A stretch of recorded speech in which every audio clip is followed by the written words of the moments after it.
नमस्कार मित्रों, मैं अपने YouTube चैनल एक्सेल ट्यूटर्स में आपका हार्दिक स्वागत करता हूं। हम लोग भारतीय राष्ट्रीय आंदोलन पढ़ रहे हैं। भारतीय राष्ट्रीय आंदोलन में हम लोग तृतीय चरण को पढ़ रहे हैं, जो 1915 में भारतीय राजनीतिक क्षितिज पर जो गांधी नामक एक नया ग्रह का अवतरण हुआ, भारत में आया। उसने 1917 और 18 के बीच 3 स्थानीय आंदोलनों को आहूत किया या नेतृत्व किया या चलाया। एक था चंपारण सत्याग्रह 1917 और 2 1918 में अहमदाबाद मिल हड़ताल और एक खेरा सत्याग्रह, जो कि उनका अपना गृह राज्य गुजरात में ही था। तो हम लोग चंपारण सत्याग्रह को पढ़ लिए है पिछले वीडियो में। आज हम लोग जो उन्होंने जो अहमदाबाद जो मिल हड़ताल था उसमें और जो खेरा सत्याग्रह में महत्वपूर्ण भूमिका निभाई उसको पढ़ेंगे, और इससे संबंधित प्रश्न सभी परीक्षाओं में पूछे जाते हैं। दोस्तों, मेरा पढ़ाने का तरीका है कि मैं पहले बच्चों को कॉन्सेप्ट बना देता हूं, ताकि किसी भी तरह का एग्जाम में प्रश्न पूछे तो उससे बाहर, उसके बूते से बाहर ना हो। और जहां तक फैक्ट्स पढ़ाने की बात है तो ये तो 1-2 मिनट का खेला है, इसमें कोई बड़ा माथापच्ची करना पड़ता नहीं है, इसको तो आराम से किया जा सकता है। लेकिन जब तक आप जो इतिहास की अवधारणा है उसको, घटनाओं को, दर घटना को नहीं समझेंगे, तब तक इतिहास को सही तरीके से आप नहीं समझेंगे और फैक्ट्स याद भी आपको नहीं रह पाएंगे। इसीलिए हम लोग दोनों तरफ से बच्चों को मदद कर रहे हैं। तो आइए हम लोग पढ़ते हैं अहमदाबाद मिल हड़ताल। 1917 में चंपारण से गांधी निकले भी नहीं थे कि उनको खबर आ गया कि भाई भैया, जो गांधी जी अहमदाबाद में जो मिल मजदूर है और जो मिल के मालिक है उसमें आर्थिक युद्ध छिड़ गया है और दोनों पक्ष कभी भी एक दूसरे से हाथापाई या सिर फोड़ने का काम कर सकता है। तो गांधी, जैसे ही खबर गांधी को मिला, गांधी तो तुरंत भागे वहाँ अहमदाबाद। जो अहमदाबाद जो मिल हड़ताल हुआ, आंदोलन चला अहमदाबाद में, उसका जो मुख्य कारण था कि वह प्लेग बोनस को लेकर था। जैसे जानते हैं कि वहाँ प्लेग फैल गया था, तो प्लेग से लोगों को बहुत ज़्यादा मौत हो रही थी, लोग मर रहे थे। अभी जैसे कि कोविड-19 में ऐसे ही लोग मर रहे थे, उसी तरह वहाँ प्लेग से लोग मर रहे थे। तो जो मजदूर है, कारखाना में उत्पादन होगा, जब मजदूर रहेगा तभी ना उत्पादन होगा। लेकिन जो मजदूर अगर प्लेग के कारण शहर छोड़ देता है तो कौन उत्पादन करेगा? इसीलिए मजदूर शहर न छोड़े, इसलिए मजदूरों को प्लेग बोनस दिया जाता था। जैसे कि आज भी देखे होंगे, कोरोना महामारी में बहुत सारा जो मजदूर जहाँ तहाँ रह गया, उसको वहाँ के जो कंपनी के मालिक था वह बहुत सारा उसको सुविधा देने का काम किया और उसको भरण पोषण भी किया, तो वही दे रहा था। लेकिन जो प्रथम विश्व युद्ध आरंभ हुआ, लेकिन जैसे प्लेग समाप्त हुआ, उसका जो प्रकोप था, तांडव था, वह समाप्त हुआ। तो ये मिल मजदूर तो बढ़िया था, वो काफी तेज था, वह प्लेग बोनस को अब समाप्त कर दिया। लेकिन जो प्लेग बोनस उस समय समाप्त कर रहा था जिस समय प्रथम विश्व युद्ध के कारण जो आम चीज थी, जो मजदूरों के खाने पीने की, पहनने की, उसमें आमूल बहुत बड़ा वृद्धि हो गया था। मुद्रास्फीति अपने चरमोत्कर्ष पर। तो जो मजदूरों का तर्क था कि भैया, जो प्रथम विश्व युद्ध के कारण जो महंगाई बढ़ी है, उसके तुलना में जो हमको बतौर बोनस दिया जा रहा है मालिकों के दिया, वह बहुत कम है, इसीलिए प्लेग बोनस जारी रहना चाहिए। जबकि जो मिल मालिक थे वहाँ का, वह कहते थे कि ना भैया, इसको समाप्त किया जाना चाहिए। और संघर्ष काफी गहराता जा रहा था। तो अहमदाबाद की एक सामाजिक कार्यकर्ता अनसुईयाबेन साराभाई और उनके जो भाई थे अंबालाल साराभाई, जो कि उस वक्त अहमदाबाद मिल ऑनर्स एसोसिएशन के या अहमदाबाद मिल मालिक सभा के अध्यक्ष थे, और वह काफी जो गांधी के घनिष्ठ मित्र थे। और उन्होंने हाल फिलहाल में जो दक्षिण अफ्रीका से गांधी आया था, तो साबरमती आश्रम साबरमती के तट पर बसा रहा था अपने सहयोगियों के पुनर्वास के लिए। उसमें उन्होंने काफ़ी धन दिया था अम्बालाल साराभाई। अब उन दोनों भाई बहन ने गांधी को कहा कि भैया बहुत बड़ा यहाँ स्थिति खराब है, मजदूर और मालिक में काफ़ी ज़्यादा संघर्ष है, आइए इसका समाधान कीजिए। और जो वहाँ का ब्रिटिश कलेक्टर था वह भी गांधी को कहता है कि मालिकों पर दबाव डालकर समझौता के लिए उस पर दबाव डालिए। और गांधी को अब बुलावा आता है तो गांधी वहाँ जाते हैं। और गांधी तो आंदोलन के पहुँचे पहुँचे हुए फकीर थे, वह तो बहुत बड़का 30 मार खां थे। और उन्होंने मजदूरों को और मालिकों को राजी कर लिया कि भैया एक ट्रिब्यूनल को जो तुम्हारा दोनों का विवाद है उसको सौंप देते हैं मध्यस्थता बोर्ड को।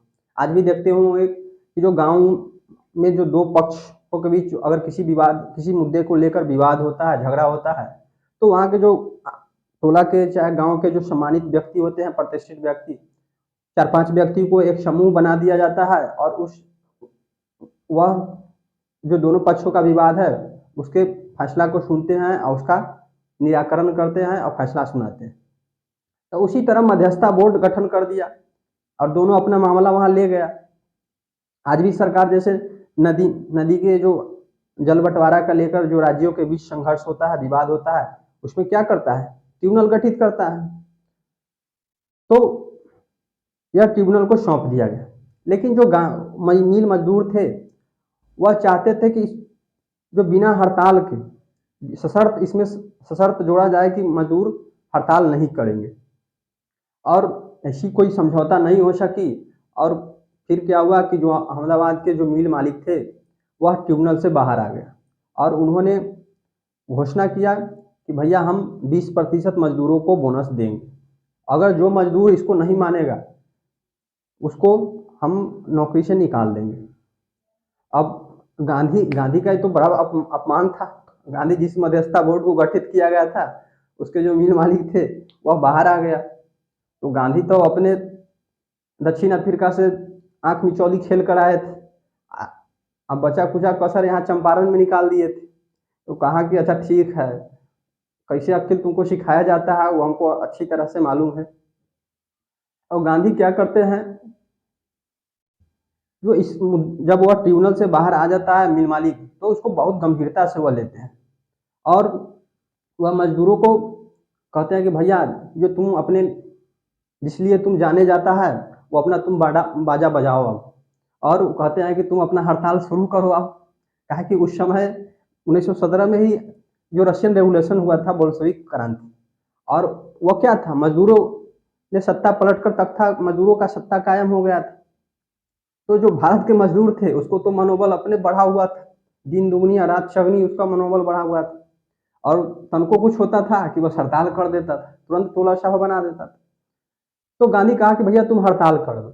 और गांधी जो मजदूरों का जीवन गुजर करने के लिए जो दैनिक खर्चा है या जो सामानों का जो कारखाना में उत्पादन होता है उसका उत्पादन लागत और जो मालिकों का जो मुनाफा है उसको गुना भागा करके पूरा अध्ययन करके कहते हैं कि भैया जो यह मजदूर है उसको 35% बोनस मिलना ही चाहिए।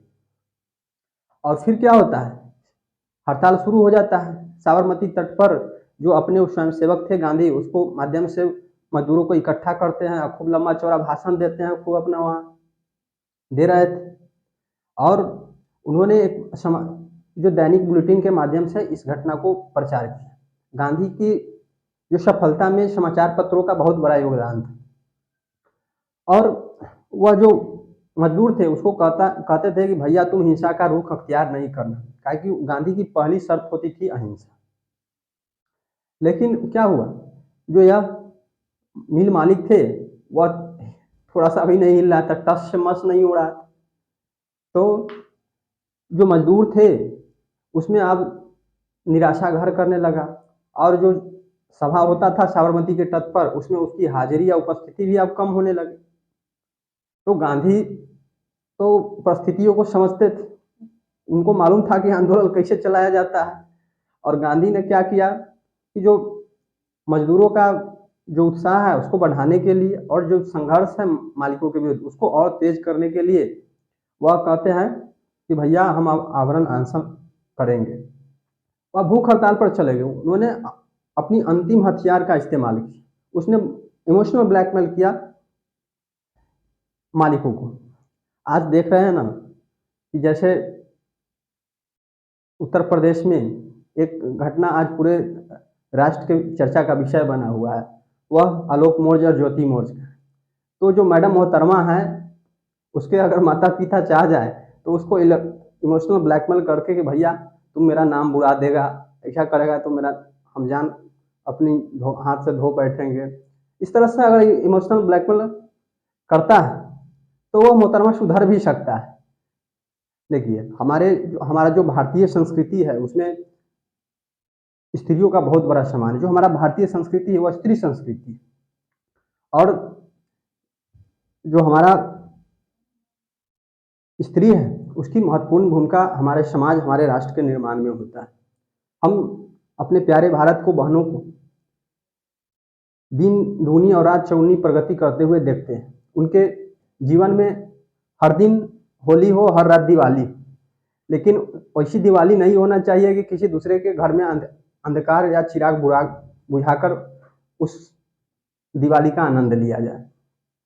क्योंकि जैसे ही भारतीय जो स्त्री है, जो उसकी नैतिक मूल्यों में अधपतन आएगा, जो उसकी चरित्र में ह्रास आएगा, जो उसकी उच्चादर्श है उसमें जो स्खलन आएगा, जो उसकी जो सामाजिक और जो पारिवारिक भूमिका है उसमें अपकर्ष होगा, तो क्या है, भारत जैसे राष्ट्र को, जो सांस्कृतिक रूप से समृद्ध राष्ट्र है, उसका क्या दुर्गति होगा यह ईश्वर ही जाने। तो इस तरह गांधी उनको इमोशनल ब्लैकमेल करते हैं। और अब क्या होता है, मिल मजदूर का उत्साह बढ़ जाता है, और जो वहाँ का जो मालिक था, मिल मालिक, उस पर अब दबाव पड़ता है, और वह क्या करता है कि मामला को पुनः जो मध्यस्थता बोर्ड है उसको सौंपने पर राजी हो जाता है। और यही इसी कारण हड़ताल शुरू हुआ था कि जो मध्यस्थता बोर्ड से जो मिल मालिक थे वह बाहर आ जाते हैं। तो अब जैसे ही वह पुनः मध्यस्थता बोर्ड में चले गए तो क्या मुद्दा ही समाप्त हो गया जिसके लिए हड़ताल शुरू हुआ था। तो अब हड़ताल समाप्त हो गया और गांधी अपना फिर डेरा उरा बांधकर अलग चल दिए। और जो ट्रिब्यूनल था, जो मध्यस्थता बोर्ड था गठित किया गया था, वह 20%, वह 35% जो मजदूरों का बोनस देने के लिए सिफारिश करता है। और इस तरह से मामला यह रफा दफा हो जाता है, पटाक्षेप हो जाता है। इसी बीच देखिए जो यह मजदूरों का संघर्ष चला, उसने 1920 के जो टेक्सटाइल लेबर एसोसिएशन था, जो कपड़ा मजदूर सभा, उसके गठन में महत्वपूर्ण भूमिका निभाई, जो कि 1920 में गठित किया गया था। और गांधी को जब इस तरह से आंदोलन चला ही रहा था कि बीच में खबर मिला कि भाई अपने जिला वहाँ जो खेड़ा है वहाँ के किसान बहुत परेशान हैं, काफ़ी मुश्किल में गुजर बसर कर रहे हैं, क्योंकि जो वहाँ जो ब्यूबोनिक प्लेग था उसका कहर काफ़ी ज़्यादा बरपा था। और जो खेतिहर मजदूरी था, जो मजदूर खेत में जो काम करते थे जो मजदूर, उसमें की जो मजदूरी थी उसमें एकाएक बढ़ोतरी हो गई थी। और जो प्रथम विश्व युद्ध के बाद जो महंगाई था खाने पीने के चीज़ों पर, वह आसमान छू रहा था। तो वहाँ के किसान तो पहले से ही समस्या से घिरे हुए थे, लेकिन जो बचा कुचा जो बाकी कसर था, वह जो वर्षा न होने के कारण फसल जो नष्ट हो गया उसने पूरा कर दिया। दुर्भिक्ष के कारण वहाँ फसल बर्बाद हो गया था। वहाँ की एक राजस्व संहिता था जिसका जो प्रावधान था कि अगर टोटल प्रोडक्शन लेस देन 1/4 होता है, यानी कुल उत्पादन का 1/4 से भी कम उत्पादन होता है, तो जो टोटल सरकार क्या है रेवेन्यू को लेवी ऑफ माफ कर देगा। लेकिन वहाँ के जो किसान थे वह फसल नष्ट होने के कारण कर को माफी चाहते थे, लगान नहीं वसूला जाए, लेकिन सरकार चाह रहा था कि माल गुजारी है उसको वसूल करे।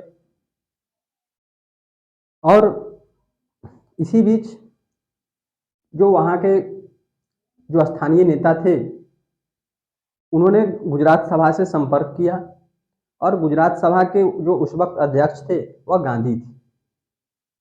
और गांधी को जैसे ही आमंत्रित किया तो वो अपना पूरा साजो सामान लेकर आए और उन्होंने जो इंडियन सर्विस सोसाइटी था, भारतीय सेवक समाज, उसके सदस्यों, विठल भाई पटेल और खुद गांधी ने जो किसानों की समस्या था उसका आकलन किया, जांच पड़ताल किया और निष्कर्ष निकाले कि जो किसानों की जो मांग है वह जायज़ है और राजस्व संहिता के तहत, जैसे कि आपको बताया कि जो अगर उत्पादन, कुल उत्पादन का 1/4 से भी कम, 1/4 से भी अगर कम उत्पादन होता था तो वह राजस्व पूरी माफी हो जाता था। तो गांधी कहते हैं कि भैया राजस्व संहिता के तहत जो किसानों को लगान है पूरी तरह माफ कर दिया जाए, लेकिन सरकार इसके लिए राजी नहीं होती है और वह अत्याचार करना शुरू कर देता है।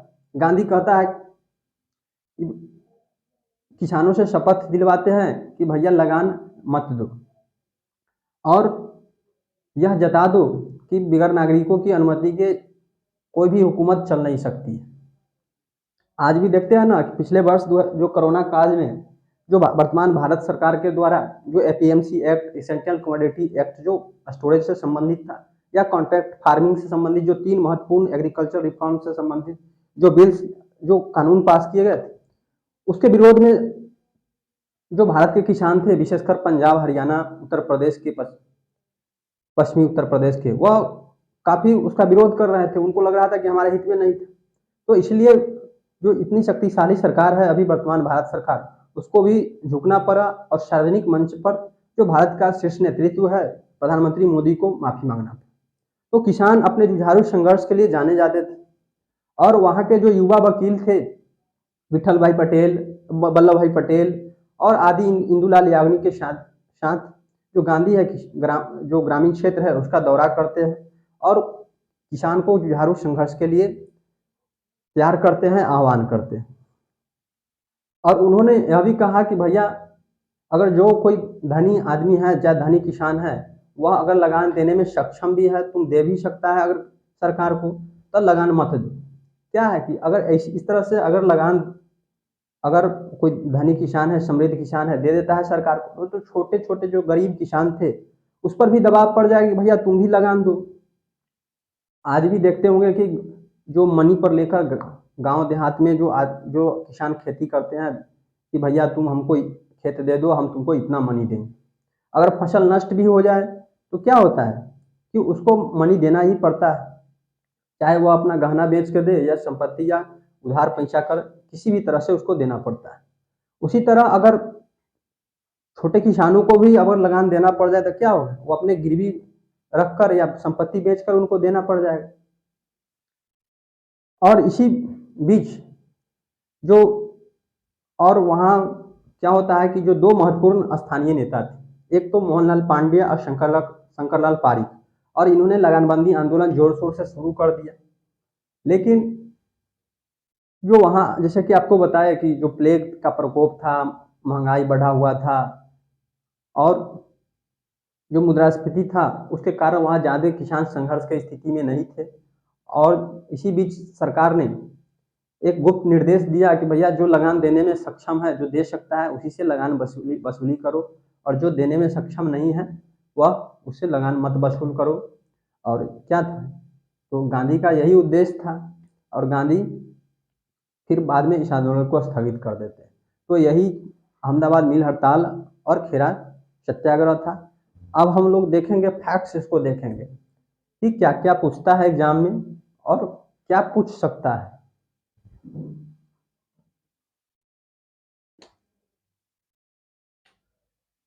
पहले हम लोग देखेंगे अहमदाबाद मजदूर आंदोलन, जो मजदूर हड़ताल हुआ वहाँ 1918 में अहमदाबाद में।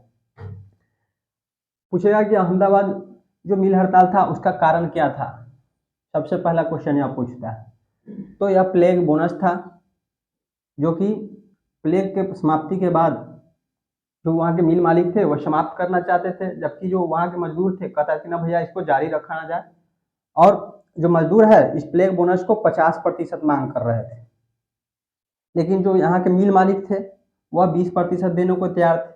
अब बाद में गांधी जब अध्ययन करते हैं कि ना मजदूर की मांग सही है, महंगाई बढ़ा हुआ है, तो कहते हैं कि भैया 35% जो मजदूरों को जो बोनस दिया जाना चाहिए। और दूसरा सबसे महत्वपूर्ण क्वेश्चन इसमें यह पूछता है कि गांधी को नेतृत्व करने के लिए या मामले को पटाक्षेप करने के लिए किसने आमंत्रित किया था? तो यह जो अनुसुईया बेन साराभाई थे और अम्बालाल साराभाई, दोनों भाई बहन ने गांधी को आमंत्रित किया था कि भैया जहाँ जो मजदूर है और मिल मालिक है उसमें काफ़ी संघर्ष, मारापीटी की स्थिति उत्पन्न हो गई, आइए इसका समाधान कीजिए। और पूछता है कि अहमदाबाद मिल सभा या अहमदाबाद मिल ऑनर्स एसोसिएशन के अध्यक्ष कौन थे? यह काफ़ी बार पूछा है, काफ़ी महत्वपूर्ण। तो यह अम्बालाल साराभाई हैं। अहमदाबाद जो मिल सभा था या उसी को अंग्रेजी में अहमदाबाद मिल ऑनर्स एसोसिएशन कहा जाता है, तो उसके अध्यक्ष कौन थे? यह काफ़ी बार पूछा जा चुका है। तो अम्बालाल साराभाई थे। और गांधी जब पहुंचते हैं तो यह संघर्ष जो हो रहा था उस दोनों को राजी कर लेते हैं, मजदूरों को और मालिकों को, कि भैया जो अपना अपना जो विवाद है, मामला है, वो एक मध्यस्थता बोर्ड ट्रिब्यूनल को सौंप दें। जो मजदूर का भी इसमें मामला था और मालिक भी, दोनों अपना मामला मध्यस्थता बोर्ड में ले जाता है।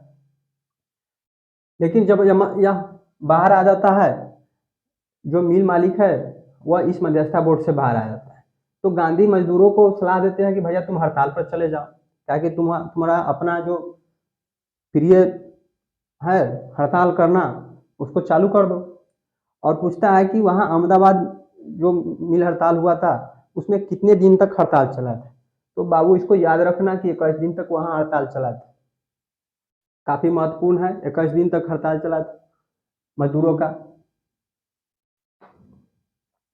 और जब वहाँ जो किसानों को, जब मजदूरों को वह गांधी कहते हैं कि भैया हड़ताल कर दो, लेकिन जो वहाँ मालिक था वो टस से मस हो ही नहीं रहा था, उस पर कोई असर ही नहीं हो रहा था।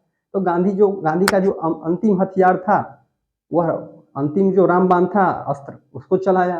तो वह क्या था? वह जो भूख हड़ताल था, जो वह अनशन करने लगे। और गांधी वहाँ 3 दिन अनशन किए। जैसे ही 3 दिन अनशन किए तो भाई मजदूर जो मालिक था उस पर दबाव बनना शुरू हो गया, असर करना शुरू हो गया जादू की तरह, क्योंकि गांधी दक्षिण अफ्रीका से सफल संघर्ष करके आए थे और यहाँ चंपारण में भी उन्होंने बाजा बजा दिया था अंग्रेजों का बढ़िया से।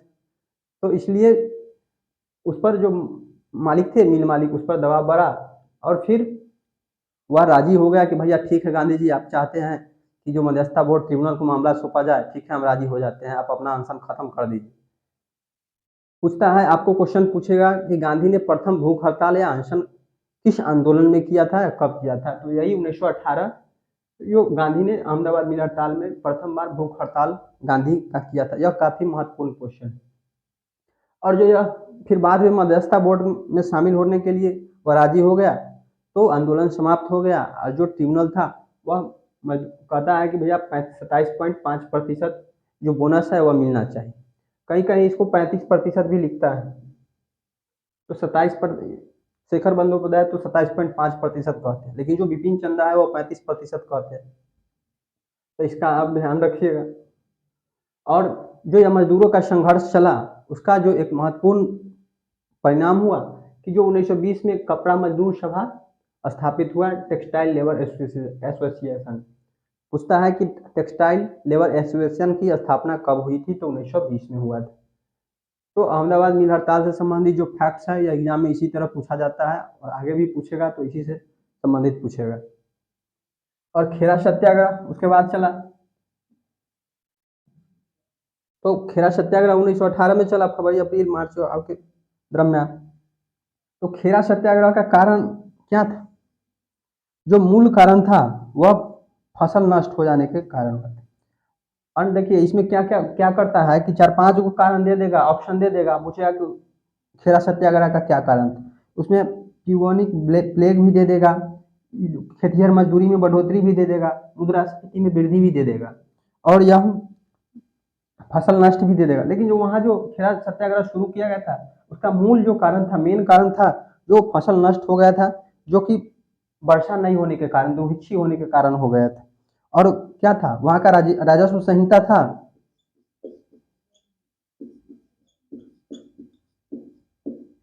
उसमें अगर कुल जो टोटल है उत्पादन का 1/4 से कम भी, अगर जितना उत्पादन होता है कुल उत्पादन उसके अगर 1/4 से कम उत्पादन होता है तो लगान पूरी तरह माफ कर दिया जाएगा।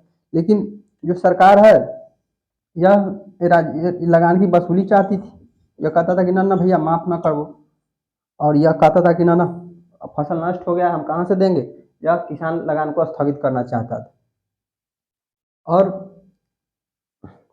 जो इसका जो अन्य समस्या वहाँ था, जो पिवोनिक प्लेग था, खेतिहर मजदूरी में बढ़ोतरी था, मुद्रास्फीति में वृद्धि था। और फिर जो वहाँ के किसान हैं वो गांधी से संपर्क करते हैं कि आओ गांधी और यहाँ आंदोलन चलाओ। तो गांधी महत्वपूर्ण भूमिका निभाते हैं इसमें।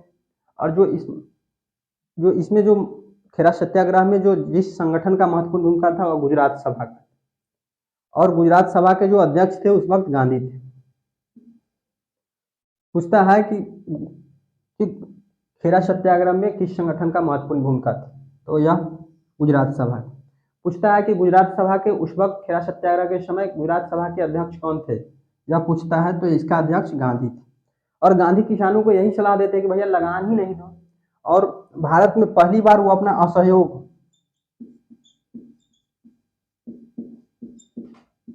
असहयोग का अस्त्र है वह इस खेरा सत्याग्रह में के माध्यम से ही चलाते हैं। असहयोग का जो उनका तरीका था कि लगान जो सरकार है उसके साथ असहयोग करो, किसी भी तरह का सहयोग नहीं करो, वह पहली बार खेरा सत्याग्रह के माध्यम से ही वह करते हैं। और वो कहते हैं कि लगान ही नहीं दो भैया। और फिर क्या होता है, गांधी कि जो वहाँ अन्य सदस्य हैं गांधी का जो मदद करने के लिए आते हैं वह विट्ठल भाई के पटेल थे और इंदुलाल याग्निक थे। और वहाँ का जो खेरा का युवा वकील था वह वल्लभ भाई पटेल थे। तो इसमें पूछेगा कि खेरा आंदोलन से कौन कौन व्यक्ति संबंधित थे और किसने महत्वपूर्ण भूमिका निभाई थी। तो इसका याद रखिएगा कि विट्ठल भाई पटेल, इंदुलाल याग्निक और वल्लभ भाई पटेल थे। और फिर जो वहाँ लगानबंदी आंदोलन चला वहाँ दो स्थानीय महत्वपूर्ण नेता हुए, वह कंठलाल कछवा के जो शंकरलाल पारिक थे और मोहनलाल पांड्या थे। तो वहाँ पूछेगा, आपको यह क्वेश्चन पूछता है कि खेरा सत्याग्रह में स्थानीय आंदोलन का नेतृत्व किसने किया था या कौन लगानबंदी आंदोलन चलाया था। तो यही मोहनलाल पांड्या थे और शंकरलाल पारिक थे। यह काफ़ी महत्वपूर्ण क्वेश्चन है। यह पूछता है कि वहाँ स्थानीय नेतृत्व किसने किया था या लगानबंदी कौन चलाया था। तो मोहनलाल पांड्या, शंकरलाल पारिक। एग्जाम में पूछता है ना कि इसका क्रम पूछेगा, तो पहले चंपारण सत्याग्रह, उसके बाद क्या होता है, उसके बाद अहमदाबाद मिल हड़ताल।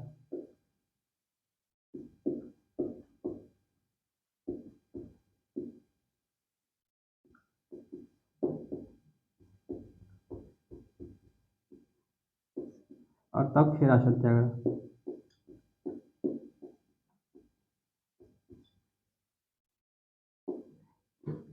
इसमें क्रम आपको पूछेगा कि पहले कौन सी घटना हुई थी। तो पहले चंपारण सत्याग्रह 1917 में, फिर 1918 में फरवरी और में जो अहमदाबाद मिल हड़ताल है वह घटना होता है, तब खेरा सत्याग्रह लास्ट में होता है। तो आपको ऑप्शन में क्रम पूछेगा कि कौन पहले घटना हुआ था, तो इसका ध्यान रखिएगा आप।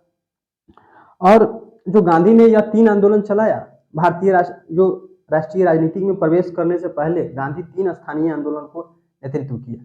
और यह चंपारण सत्याग्रह, अहमदाबाद मिल हड़ताल, मजदूरों का हड़ताल और खेरा सत्याग्रह, इन तीनों का क्या परिणाम है, जो गांधीवादी तरीका था उसको भारत में आजमाने का मौका मिला, अवसर मिला कि जो सत्य है, अहिंसा है, भूख हड़ताल है, जो गांधी का जो गांधीवादी तरीका था उसको यहाँ आजमाने का मौका मिला। और इन तीनों आंदोलन के माध्यम से क्या हुआ, गांधी जो भारत के लोग थे उससे संपर्क में आए, उसका घनिष्ठ संबंध बना।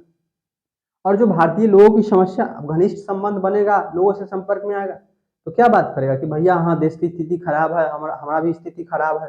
तो क्या है, गांधी जो उनकी समस्या थे उसको समझा, बूझा। भाई समस्या समझेगा तभी ना उसका निराकरण होगा। आप अगर तैयारी कर रहे हैं और पहले आपको पता ही नहीं हुआ कि क्या पूछता है एग्जाम में, तो 5000 बरस भी तैयारी कीजिएगा तो कभी भी सफल नहीं होइएगा।